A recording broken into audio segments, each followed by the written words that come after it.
Another cliffhanger, Kirkman.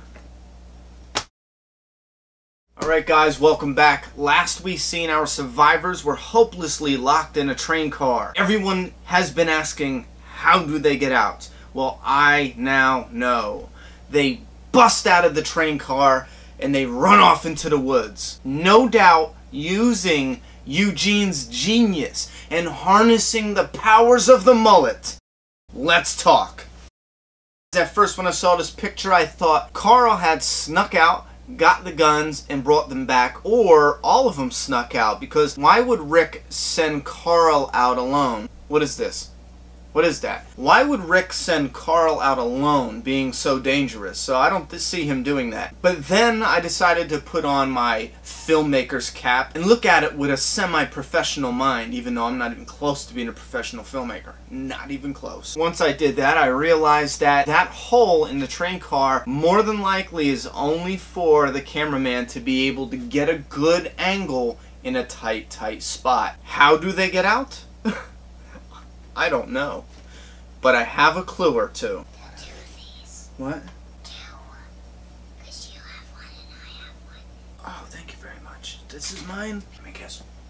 How they escape. Let's take a look here. It looks like Abraham has made himself a wooden Wolverine claw. I really like how he wrapped it around his wrist using the t-shirt, it looks like, or some sort of material. I like that. Glenn has a bat, and we can see that he and Maggie are hauling ass somewhere with that bat, and it looks like Maggie has a knife or a piece of wood, you know, just like Abraham does. Michonne, we already seen plenty of times. She has that weaponized sheath or scabbard. Obviously, all of these pictures would lead somebody to reasonably assume that they snatch a armed termite and give him the splinter from hell right into his neck. If Rick is the one who does it, take a look at his hands. He's already got blood on his hands. It might just be from exterminating a termite. It is also possible from the pictures we see that they use the gas bombs or smoke bombs that the termites have. Or they somehow get the train car moving on the track and bust through the wall, bringing in a herd of zombies. That seems pretty damn difficult. I don't know how the hell they would pull that off. Those train cars got away tons. Most likely they snatch a termite, they bury wood into his neck, giving him the splinter he'll never forget, take his gun, aim, fire,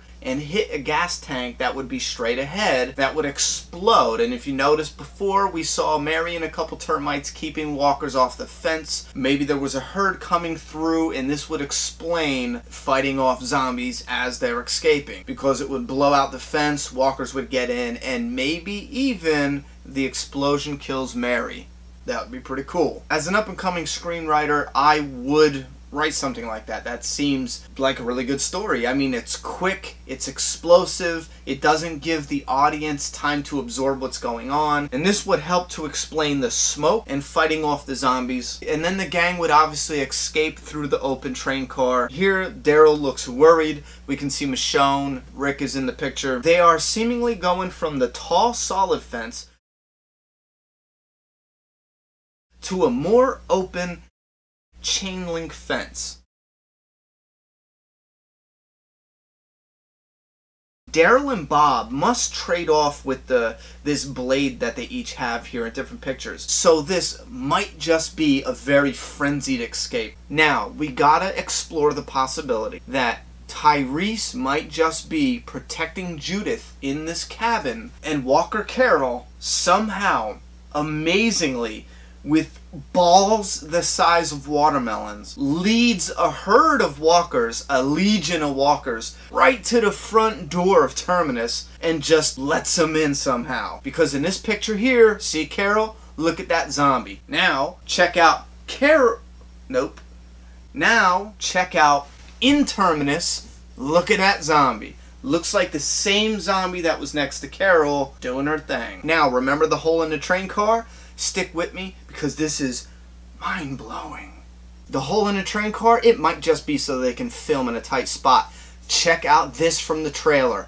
Note the explosion right in front of Rick. Where is Rick standing? I don't know. Doesn't seem like it even matters. Look at Daryl. Where is Daryl? Now check this out. We see Daryl either before or after he gets the knife from Bob with just the stick. and he explodes a walker's head right on this wall. See this wall? Look at Daryl. Look behind Daryl. What is behind him? The edge of the train car. This is happening. Rick is shooting from inside the train car. Hence the hole, so the camera angle can film him shooting outside. What's in front of Rick? The explosion, the tanks. It blows out that part of Terminus, and it looks like they start from the smoke where the main explosion was, and they escape off into the woods. Now that our survivors escaped into the woods, this is where shit gets really awesome. Coming up next. I'm just kidding. Seriously, next, attacking Terminus, reuniting with Judith. No, I will not wait a whole week. This is coming right to you guys in less than 24 hours. Articulate some opinions down below in the comments. You think I'm batshit crazy or kinda close? Or do you have a theory of your own? I'm done talking. It's your turn. Cut.